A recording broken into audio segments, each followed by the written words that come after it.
Hey yo les Velders, c'est Alex et bienvenue dans cette toute nouvelle vidéo. Alors je sais pas comment faire l'introduction de cette vidéo parce que ça va être une vidéo de code. Vous savez tout ce que c'est le code, c'est l'examen théorique qui se passe avant l'examen pratique pour passer les permis de conduire. Donc voiture, camion, moto, etc. Et aujourd'hui ça va faire 12 ans que j'ai passé le permis de conduire. J'ai passé le code en 2011 ou 2011 je crois. Ça fait tellement longtemps que j'ai aucune idée de comment ça va se passer aujourd'hui. Mais j'avais juste envie de me tester. Vous savez qu'ici on aime bien faire des tests de ce genre. Et je me suis dit que nous tester sur le code de la route et faire une petite dose de rappel de temps en temps, ça ferait pas de mal non plus. Je voulais du coup vous présenter un site qui te permet de passer le code, qui permet de réviser le code. Tu peux y aller à ton rythme, c'est totalement gratuit. Franchement, le site il est génial. J'ai déjà fait une série de codes pour voir comment ça se passait. Franchement, j'ai rien à redire. Enfin, j'aurais aimé avoir ce genre de site en 2011 quand j'ai passé mon code. Donc le site il s'appelle En Voiture Simone. Comme je te l'ai dit, tu peux t'inscrire totalement gratuitement. Il va pas te demander de code de carte bleue ou je ne sais quoi. Juste une adresse mail et c'est bon, tu peux t'inscrire. Une fois que tu arrives sur le site, tu peux faire des séries simples, tu peux faire des examens blancs, c'est ce qu'on va faire aujourd'hui. Tu peux faire des séries thématiques. Là, il y a une section mes erreurs, c'est-à-dire qu'il va répertorier un peu toutes les erreurs que tu vas faire et tu vas pouvoir un peu les travailler. Et le site te permet aussi de t'inscrire à l'examen du code de la route. Ça, franchement, c'est pas mal. Je préfère vous le dire avant que la vidéo commence réellement, mais si elle vous plaît, n'hésitez pas à lâcher un petit like, ça fait vraiment plaisir. Et n'hésitez pas aussi à vous abonner si vous voulez recevoir des notifications pour les prochaines vidéos. Vous êtes presque 80% à regarder les vidéos, à pas être abonné. Et en plus, on s'approche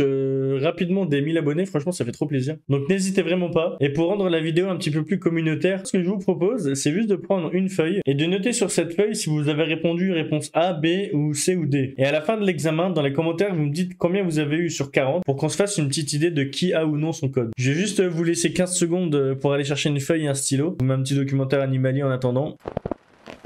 Contrairement à une idée largement répandue, la langouste se nourrit exclusivement de fruits de mer. Ce qui ne l'empêche pas de rester très humaine.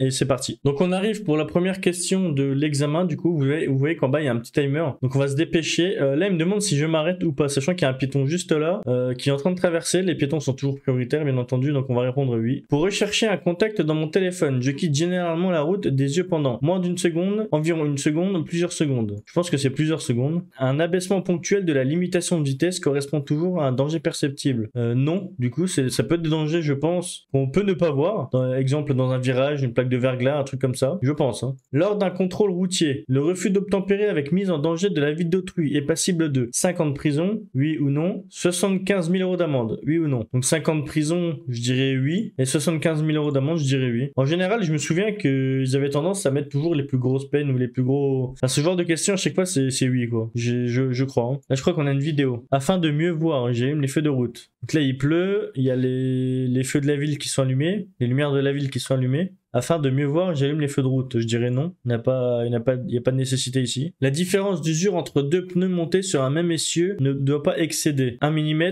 1,6 mm, 5 mm, 10 mm. Je crois que c'est 5 mm, si je dis pas de conneries. La différence d'usure entre deux pneus montés sur un même essieu ne doit pas excéder 5 mm. Régler le GPS en roulant augmente le risque d'accident. Bah oui, ça, y a pas de doute. Certaines voitures sont équipées d'un mode éco permettant d'économiser environ 10% de carburant. Oui. Ce dispositif coupe le moteur lors d'un arrêt en circulation. Non, il n'y a pas forcément le start and stop du coup sur un mode éco. Je crois pas. Dans certains départements, si la circulation est fortement ralentie, les motocyclistes sont autorisés à circuler entre deux fils. C'est ce qu'on appelle du coup l'interfile. Les motocyclistes du coup c'est les motos. Donc ils sont autorisés sur les routes à chaussée séparées. Donc oui. Les routes à double sens, non. Non du coup. Et les autoroutes, oui. Je crois que c'est ça les réponses. Cette commande permet de couper le moteur, d'ouvrir le capot, de désactiver l'airbag. Donc là, si vous voyez bien, il y a un petit bonhomme qui est assis avec un rond devant. Donc je crois que c'est pour désactiver l'airbag. Lorsque le brouillard est dense, mon temps de réaction augmente sensiblement. J'augmente les intervalles de sécurité. Je réduis ma vitesse. J'allume les feux de route. Mon temps de réaction augmente sensiblement. Non. J'augmente les intervalles. Oui. Je réduis ma vitesse. Oui. Et les feux de route. Non. Quand il y a du brouillard, quand vous mettez les feux de route, ça fait une espèce de mur opaque. On voit pas très bien. Je reste dans cette voie-ci. Je vais à droite. Donc là, il y a un rond-point. On voit, on est sur la voie de droite. Donc on va à droite. Oui. Je vais en face. On peut. À à gauche, non, et je fais demi-tour, non. Le contrôle du niveau de ce liquide s'effectue avec une jauge, par transparence, sur terrain plat. Avec une jauge, non, par transparence, oui. De toute façon, on peut voir les jauges. Et sur terrain plat, oui. On fait toujours les niveaux sur un terrain plat. À 30 km/h, j'ai besoin pour m'arrêter d'environ 3 mètres, 10 mètres. Et à 50 km/h, j'ai besoin de m'arrêter environ 25 mètres, 50 mètres. Donc à 30 km/h, j'ai besoin de 3 mètres. Et à 50 km/h, j'ai besoin de 25 mètres. Alors si vous voulez le calcul de mémoire, on prend la première dizaine. Donc là, 30 mètres, on prend 3. Et on le multiplie par son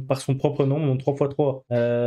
En plus, ça fait 10, je me suis trompé. Voilà. Et 5 x 5, 25. C'est 10 mètres et 25 mètres. Je suis complètement con. Ne pas s'arrêter à un stop peut entraîner un retrait de 4 points sur le permis de conduire. Un stop, je crois que c'est 4 points. Une amende de 4e classe, je crois que c'est 4e classe aussi, ouais. Pour moins polluer, il est préférable de stationner son véhicule en centre-ville dans un parc relais puis prendre le bus. On fait débile, on va dans un parc relais, on prend le bus. Transport en commun, ça pollue toujours moins que la voiture perso, hein, je vous le rappelle. La conduite d'un véhicule est dangereuse si j'ai pris un médicament qui comporte le pictogramme numéro 1, oui, non, le pictogramme numéro 2, oui, non. Donc là, on a un niveau 3 et un niveau 1. Les deux, je crois que c'est 8. Dès qu'il y a le symbole, de toute façon, c'est 8. Si tu regardes sur les boîtes de Doliprane, il n'y a même pas le niveau 1. Donc, à partir du moment où il y a le symbole, ça doit être 8 la réponse. Cette chaussée ne présente plus aucun risque de déraper.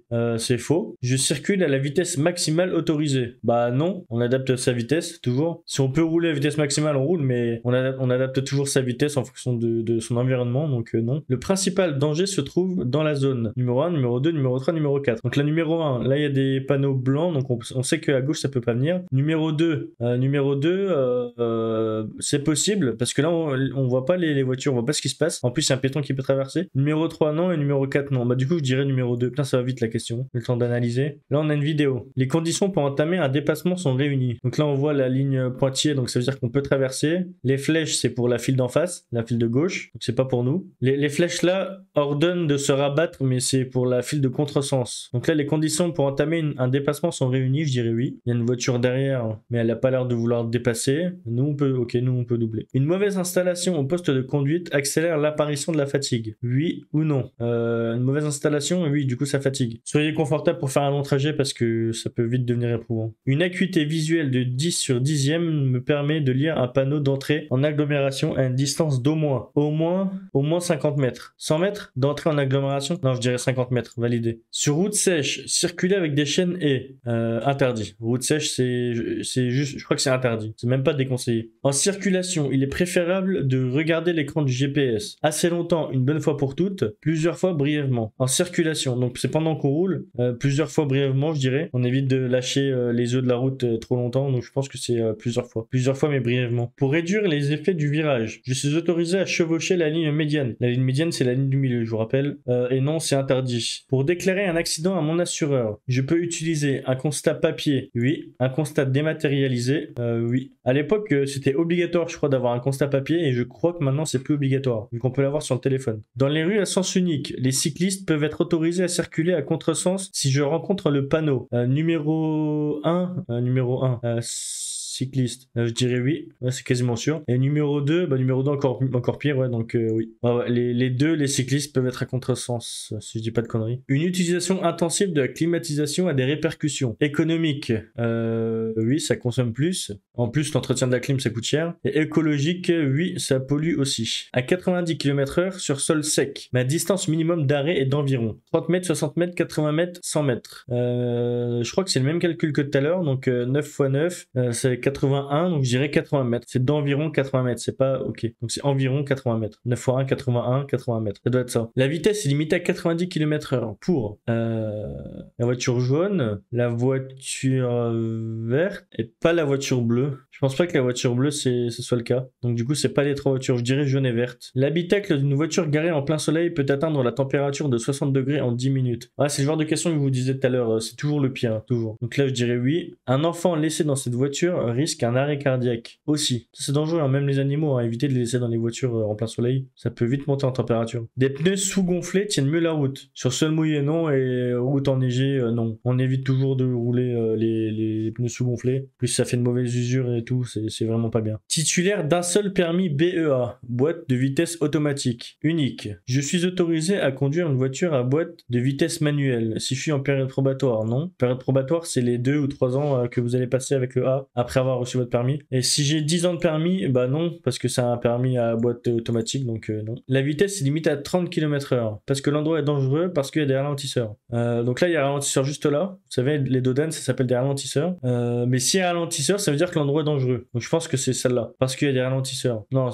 c'est parce que l'endroit est dangereux. C'est pas parce qu'il y a des ralentisseurs. En fait, c'est parce que l'endroit est dangereux qu'il y a des ralentisseurs. Et c'est pas parce que c'est limité à 30 km/h que... Enfin, vous voyez ce que je veux dire? C'est réponse A. J'en suis quasiment sûr. Après un certain nombre d'heures éveillées, le jugement, la concentration et les réflexes d'un conducteur diminuent. Oui. Uniquement s'il a consommé de l'alcool, non, pas forcément. Enfin, pas uniquement en tout cas. Et non. Donc là, je dirais réponse A, la oui. En ville, les piétons les plus touchés dans un accident mortel sont les enfants, les 16-25 ans et les personnes âgées. Je crois que j'avais lu une étude là-dessus et c'était les personnes âgées, si je dis pas de conneries. Validé. Lors d'une marche arrière, une caméra de recul dispense de regarder dans les rétroviseurs. Non, on regarde toujours dans ses rétroviseurs, attention. De se retourner et non, ça dispense pas de se retourner non plus. C'est toujours bien de se retourner. J'ai plus de risque de rencontrer rapidement une plaque de verglas si je tourne à droite ou je tourne à gauche. Donc à droite, c'est on dirait la route principale. Et à gauche, à gauche, regardez, il y a un pont. Donc je suppose qu'il y a de l'eau qui passe en dessous. Et du coup, je dirais si je tourne à gauche. Je risque de rencontrer rapidement une plaque de verglas. Ouais, je pense que si je tourne à gauche, il peut y avoir du verglas. Pour réanimer une victime, je suis autorisé à utiliser un défibrillateur automatique. Si j'ai suivi une formation de secouriste, je suis autorisé, donc oui. Si je n'ai pas suivi cette formation, et oui aussi. Un défibrillateur automatique, tu peux l'utiliser. Semi-automatique, je suis pas sûr, mais automatique, t'as le droit, ouais. Un conducteur novice est capable de déceler tous ces indices en même temps. Non, ça fait quand même beaucoup là. Lui tourne à gauche, lui tourne à droite, lui au milieu, il y a les panneaux de la ville là. De réagir immédiatement. En plus, il est novice, donc je dirais non. Ah, c'est fini, j'ai pas vu, j'étais à la dernière question. Félicitations, vous avez débloqué une nouvelle réussite, premier de la classe. Répondre correctement à 40? Ouais, j'ai fait 40. J'ai fait 40 sur 40. Oh, je suis trop fort. Oh my god. Oh merde, incroyable, j'ai fait 40 sur 40, putain je m'y attendais pas. Je pense qu'on va en faire en live déjà parce qu'il y a pas mal de monde sur le live qui passe le permis dans les semaines, mois à venir. Et je trouve que c'est toujours marrant de faire ça à plusieurs. Donc si ça vous intéresse d'en faire de temps en temps une ou deux séries, n'hésitez pas à venir sur Twitch. Ça ferait toujours plaisir. En attendant, n'oubliez pas de me donner vos résultats dans les commentaires. J'espère que vous l'avez fait en même temps que moi et que j'ai pas été trop vite pour vous. Si la vidéo vous a plu, comme je vous l'ai dit tout à l'heure, n'hésitez pas à mettre un like et à vous abonner à la chaîne, ça fait toujours plaisir. D'autres vidéos vont arriver très rapidement. Des vidéos un peu plus fun d'ailleurs, j'ai pas mal d'idées qui arrivent très prochainement. Donc n'hésitez vraiment pas. Moi je vous souhaite une bonne fin de journée, amusez-vous bien, prenez soin de vous. Je vous dis à la prochaine, bye bye. Hey, pense à t'abonner, lâche un like et surtout tu peux partager la vidéo.